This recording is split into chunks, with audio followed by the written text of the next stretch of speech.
புண்ணிய பூமியாம் தமிழகத்தில் திருவள்ளூர் மாவட்டம் திருப்பாச்சூரில் கோவில் கொண்டிருக்கும் அன்னை லலிதாம்பிகையையே இன்றைய அருள் நேரம் நிகழ்ச்சியில் நாம் தரிசிக்கப் போகிறோம்.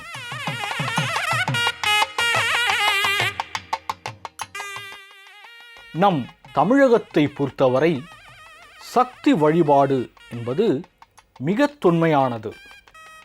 நம் தமிழர் பாரம்பரியத்துடன் பின்னி பிணைந்தது சர்வலோக மாதாவான சக்தி தேவியின் வழிபாடு. ஆதி காலத்தில் சக்தி வழிபாட்டை தாய்மை வழிபாடு என்றே நம் முன்னோர்கள் குறிப்பிட்டார்கள். எப்படி தாயானவள் தன் பிள்ளைகளை கருணையுடனும் கரிசனத்துடனும் கண்ணின் மணி போல காத்து வளர்க்கிறாளோ, அப்படி தன்னை நாடி வரும் பக்தர்களின் துயரினை துடைத்து பொன்னான வாழ்வளிக்கும் அற்புத தாயே அன்னை லலிதாம்பிகை. சக்தி வழிபாட்டை உலகின் முதல் வழிபாடு எனவும் கூறுகின்றனர். சதாசிவன், மகேஸ்வரன், ருத்ரன், விஷ்ணு, பிரம்மா ஆகிய ஐவரையும் தனது அம்சமாக உருவாக்கிய அன்னை பிறகு ஹ்ரீம் என்னும் பீஜத்தில் எழுந்தருளியதாக திருமூலர் கூறியுள்ளார்.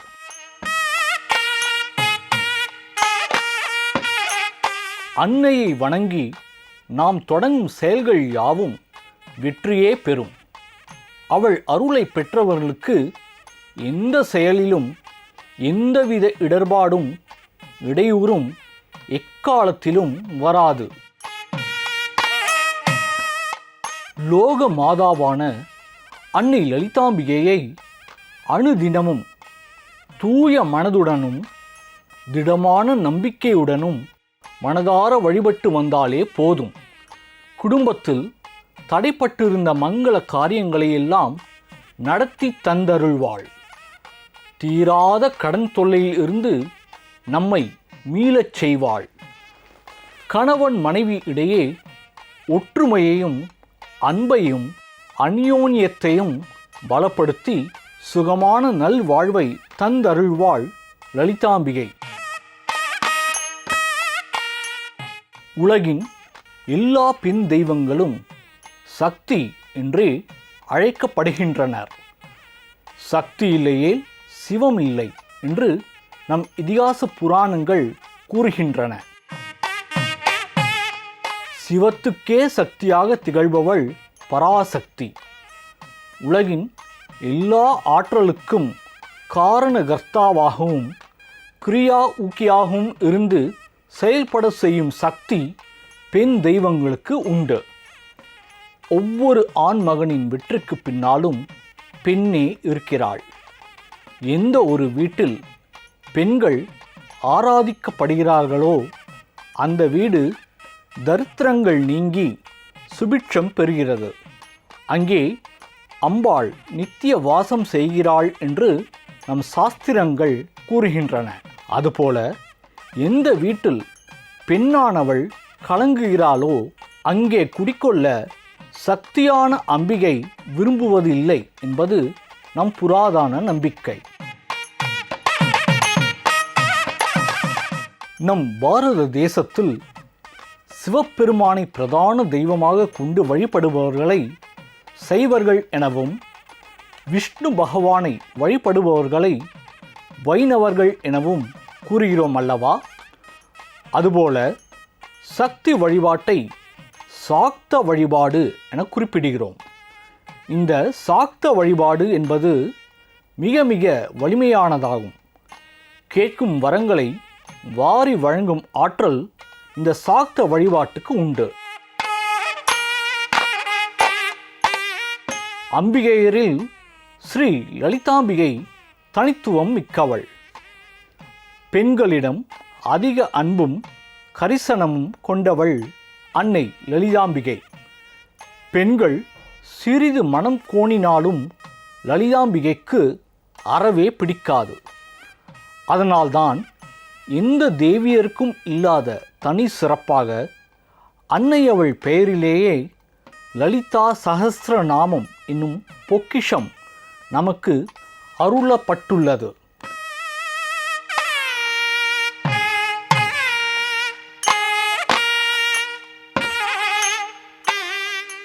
அம்பிகையின் திரு உருவங்களில் லலிதாம்பிகை என்பவள் பேரழகியாக விளங்குகிறாள்.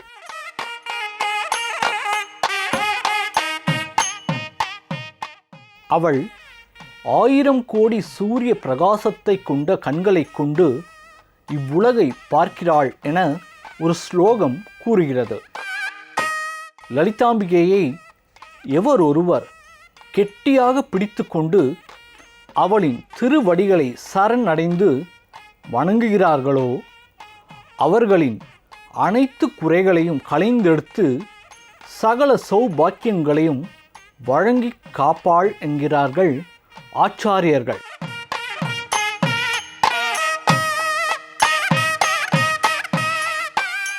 அன்னையின் பரிபூரண கருணைக்கு பாத்திரமாக ஓம் லலிதாம்பிகாய நமக என்ற மந்திரத்தை தினமும் சொன்னாலே போதும்.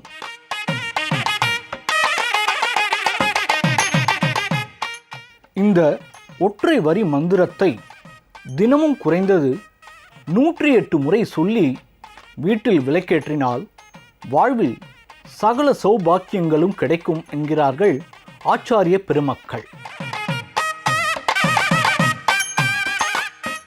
குறிப்பாக பெண்கள் இந்த மந்திரத்தை சொல்ல சொல்ல பிரிந்த கணவன் விரைவில் மனம் மாறி வந்து சேருவார். குடும்பத்தில் இதுவரை இருந்த அழுகையும் கவலையும் துடைக்கப்படும். இல்லத்தில் இருந்த தரித்திர நிலையை மாற்றி அருள்வாள் லலிதாம்பிகை.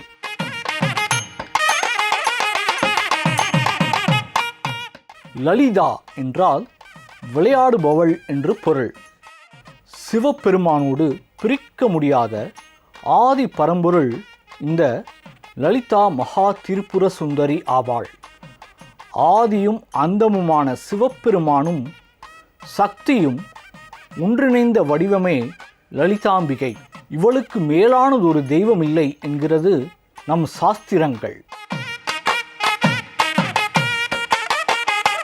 ஸ்ரீ லலிதா சஹஸ்ர நாமத்தை எவர் ஒருவர் தினமும் பாராயணம் செய்கிறார்களோ அவர்களுக்கு வாக்கு வன்மை கூடும், முகத்து தேஜஸ் பெருகும், தொல்லை கொடுத்து வந்த எதிரிகள் இருந்த இடம் தெரியாமல் காணாமல் போவார்கள். லலிதா சஹஸ்ர நாமம் என்பது அத்துணை வீரியமிக்க ஸ்லோகமாகும். அசுரர்களை அழிக்க அக்னி குண்டத்தில் அவதரித்தவள் அன்னை லலிதாம்பிகை. ஒரு சமயம் அசுரர்களின் இடையூறுகளையும் இன்னல்களையும் தாங்க முடியாமல் யாகம் வளர்த்து அம்பாளை மனமுருகி வேண்டினர் தேவர்கள். என்ன செய்தால் லலிதாம்பிகை வரவழைக்கலாம் என யோசித்த தேவர்கள் ஒரு கட்டத்தில் தங்களின் தேகத்தையே யாகத்தில் அர்ப்பணிக்க தயாரானார்கள். அப்பொழுது ஞானமாகிய அக்னி குண்டத்திலிருந்து அவதரித்தாள் லலிதா தேவி.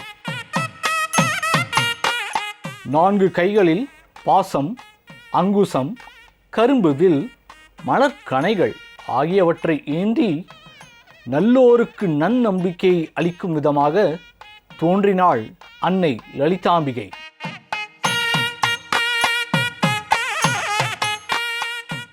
நமது முதுகுத்தண்டின் அடியில் கிண்ணம் போன்ற அமைப்பு உள்ளது.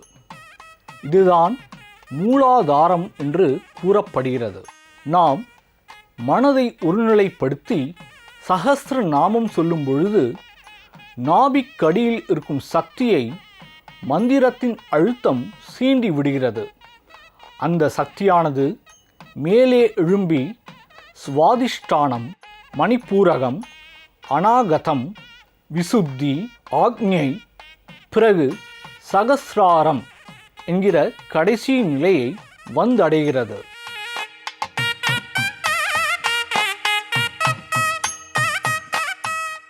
சகசிராரம் என்னும் சிகரத்தில்தான் சிவபெருமான் இருப்பதாக கூறப்படுகிறது. சகசிராரத்தில், அதாவது சிகரத்தில் கவிழ்ந்த நிலையில் உள்ள கிண்ணத்தில் அமிழ்தம் உள்ளது. கீழிருந்து எழும்பிய சக்தி சிகரத்தில் உள்ள சிவனோடு சேரும்பொழுது கவிழ்ந்த நிலையில் உள்ள கிண்ணத்திலிருந்து அமிழ்தம் கொட்டுவதாக அறியப்படுகிறது.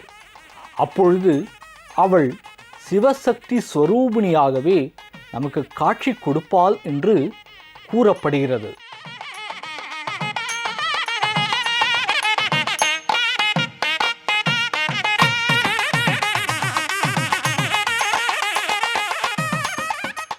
லலிதா சகஸ்ரநாமம் படிப்பதால் புண்ணிய நதிகளில் முறைப்படி நீராடுதல், அவிலிங்க க்ஷேத்திரத்தில் கோடி லிங்கங்கள் பிரதிஷ்டை செய்தல், அஸ்வமேத யாகம் செய்தல், அன்னதானம் செய்தல் இவை எல்லாவற்றையும் விட மேன்மையானது என்று கூறப்படுகிறது.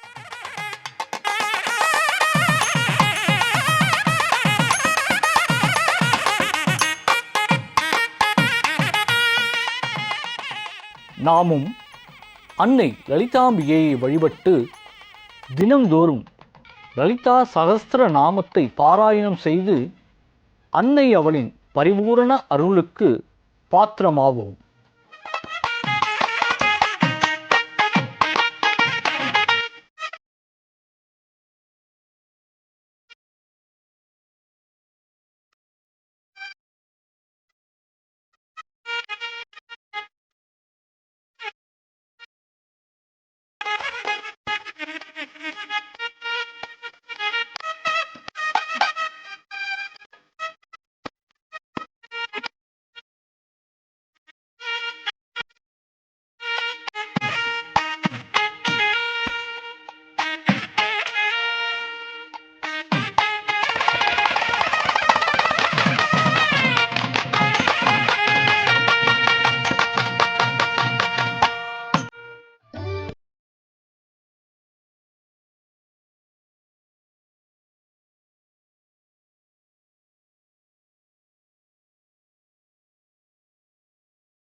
ஓம் சக்தி பராசக்தி.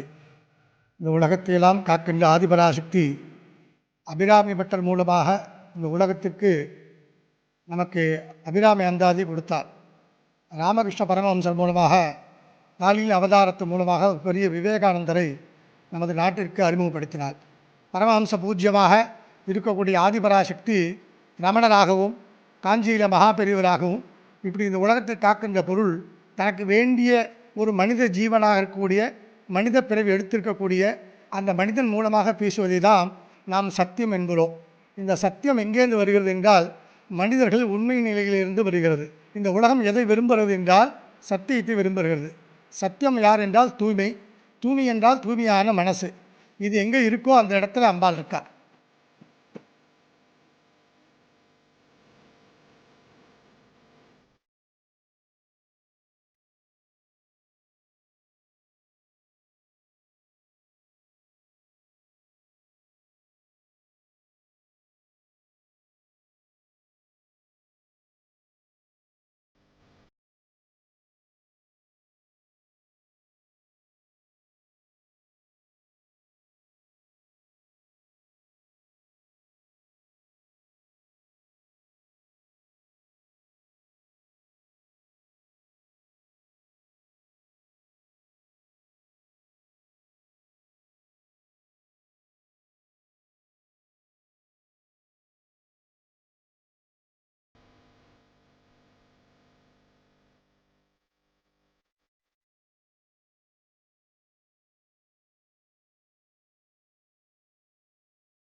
அவசோடித பீகலதே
காளினா சூரியன், தாரானா சந்திரன், புவனேஸ்வரினா அங்காரகன், ராஜமாதங்கினா புதன், திரிபுர பைரவினா குரு, கமலாத்மிகானா சுக்கரன், சின்னமஸ்தானா சனீஸ்வர பகவான், தூமாவதினா ராகு, பகுலாமிகினா கேது.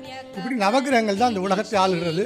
இப்போ உங்களுக்கு புரிகிற மாதிரி சொல்லணும்னா, இந்த பூலோகத்தில் நம்ம ரோட்டில் நேராக போகிறச்ச நம்ம போலீஸ்காரா நம்மளை பிடிக்கிறது இல்லை. அதே ரோட்டில் நோ என்ட்ரியாக வரும்போது போலீஸ்காரா பிடிச்சி நமக்கு ஒரு ரசீதி போடுறா, நம்ம நேராக கோர்ட்டுக்கு போகிறோம். அந்த மாதிரி நவகிரகங்கள் தான் இந்த பூலோகத்தில் சாட்சி. நவகிரகம் அப்படின்னு சொன்னால் ஜாதகம். ஜனனி ஜென்ம சௌக்கியானாம் வர்தனி குலசம்பதா பதவி பூர்வ புண்ணியானாம் லிக்கியதே ஜென்ம பத்திரிக்கா. நம்ம படுற எல்லா கஷ்டத்துக்கும் நம்ம போட ஜென்மாவில் செய்த புண்ணியங்கள். அதில் தான் மனித பிறவியை கடவுள் படைச்சார். இதுக்கு தான் பேசுகிறதுக்கு, அழறதுக்கு, சிரிக்கிறதுக்கு தான் தெரியும். ஒரு மனிதனை இன்னொரு மனிதனை வாழ வைக்க முடியும். அதை தான் மாணிக்க வாசகர் சொன்னார். புல்லாகி பூண்டாகி புழுவாகி மரமாகி பல்விருகமாகி பறவையாகி பாம்பாகி கல்லாய் மனிதராய் பேயாய் கணங்களாய் இப்படி உருவம் நாம் எடுத்திருக்கோம்.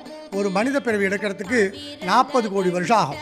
இதுக்கப்புறம் மனித பிறவி நாம் எடுக்கணும்னா மினிமம் 40 கோடி வருஷம் நம்ம வெயிட் பண்ணிட்டு இருக்கணும். அது வரைக்கும் வர முடியாது. எப்படி சொல்கிறோன்னா, ஒரு மரத்தில் பறவை இருக்குது, நல்ல வெயில் அடிக்கிறது அங்கேயே உட்காந்துருக்கு, நல்ல மழை பெய்யுறது அங்கேயே உட்காந்துருக்கு, நல்ல புயல் அடிக்கிறது அங்கேயே உட்காந்துருக்கு. ஆனால் அங்கேருந்து ஆரம்பிக்கிறார் இறைவன். தன்னுடைய உயிர் எங்கெங்கே இருக்குன்னா ஒரு பறவைகிட்டேருந்து ஆரம்பிக்கிறார். எவ்வளவு பிரச்சனை வந்தாலும் அதை நாம் மனசால தாங்கிக்கணும். அதுக்கு பேர் தான் மனசுக்கு பேர் தைரியம்னு பேர். அந்த தைரியம் எங்கேருந்து வரும்னா அம்பாள் மூலமாக நமக்கு இந்த பூலோகத்தில் கிடைக்கும். மகிஷாசுரபர்தினி ரம்யகபர்தினி சைலசி